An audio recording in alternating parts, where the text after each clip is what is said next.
इंग्रजांच्या बंदिवासातील क्रांतिकारकांची सुटका करण्यासाठी डिसेंबर 1942मध्ये गारगोटी कचेरीवर हल्ला करण्यात आला होता.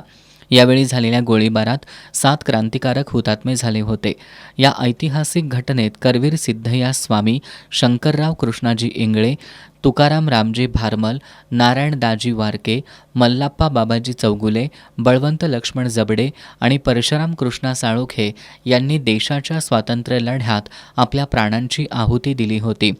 इंग्रजांविरोधातील लढ्यात हौतात्म्य पत्कारलेल्या या 7 क्रांतिकारकांना मुरगुडमध्ये अभिवादन करण्यात आलं. या हुतात्म्यांचे विचार आणि बलिदान आपल्या आचार विचारातून जपलं पाहिजे, या उद्देशानं दरवर्षी हा कार्यक्रम आयोजित केला जातो. यावेळी भावेश्वरी चौक मंडळाच्या वतीनं गारगोटी इथून आणलेली हुतात्मा ज्योत ही हुतात्मा स्मारकापासून ऐतिहासिक हुतात्मा चौकापर्यंत मिरवणुकीनं नेण्यात आली. या मिरवणुकीत शिवराज विद्यालय, विजयमाला मंडलिक गर्ल्स स्कूल आणि MJ लकी इंग्लिश मीडियम स्कूलच्या NCC कॅडेट्स मोठ्या संख्येनं सहभागी झाले होते.